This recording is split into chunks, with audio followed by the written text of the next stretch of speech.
অবশেষে কুমার এবার কোনো উপায় না পেয়ে দীপার নামের হসপিটালে গিয়ে বাচ্চাগুলোর উপর হামলা করলো। হ্যাঁ বন্ধুরা, আমরা এমনটাই দেখতে পারবো অনুরাগের ছোঁয়া ধারাবাহিকের আজকের দুর্দান্ত পর্বের আপডেটে। বিস্তারিত জানতে ভিডিওটিতে একটি লাইক দিয়ে সম্পূর্ণ দেখতে থাকুন। আর চ্যানেলে নতুন হলে পরবর্তী আপডেট সবার আগে পেতে অবশ্যই চ্যানেলটিকে সাবস্ক্রাইব করে রাখবেন। চারু ও সাক্ষ্যদেবের এঙ্গেজমেন্টের পার্টিতে সূর্য ও জয় মিলে নাচ করে সবাইকে তাক লাগিয়ে দেয়। আর ঠিক এই সুযোগেই কুমার ও কুমারের লোকজন হসপিটালে গিয়ে বাচ্চাদের দেওয়া অক্সিজেনের লাইনটা খুলে দেয়। আর সঙ্গে সঙ্গে বাচ্চারা ঠিক মতো অক্সিজেন না পাওয়ায় অসুস্থ হয়ে পড়ছিল।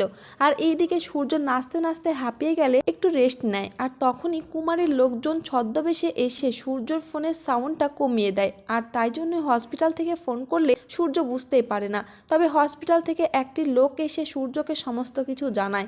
আর সঙ্গে সঙ্গে সূর্য ও দীপা হসপিটালে ছুটতে চলে যায়। কিন্তু গিয়ে সূর্য দেখতে পায় অক্সিজেন নেই। আর তার জন্যই সূর্য স্টোর রুমে যায়। তবে চাবি হারিয়ে যাওয়ার কারণে স্টোর রুমে ঢুকতে পারে না। আর ঠিক সেই মুহূর্তেই দীপা চাবিওয়ালা লোকটিকে বাইরে থেকে নিয়ে আসে। আর দরজাটা খুলে ফেললে সঙ্গে সঙ্গে সূর্য অক্সিজেন বের করে সমস্ত বাচ্চার প্রাণ বাঁচায়। তো বন্ধুরা, তোমাদের কি মনে হয় এবার কি দীপা বুঝতে পারবে যে এই সব কিছুর পেছনে কুমারী আছে? অবশ্যই কমেন্ট করে জানিয়ে দিতে পারো তোমাদের মতামত। আর ভিডিওটি ভালো লাগলে অবশ্যই চ্যানেলটিকে সাবস্ক্রাইব করে রাখবেন।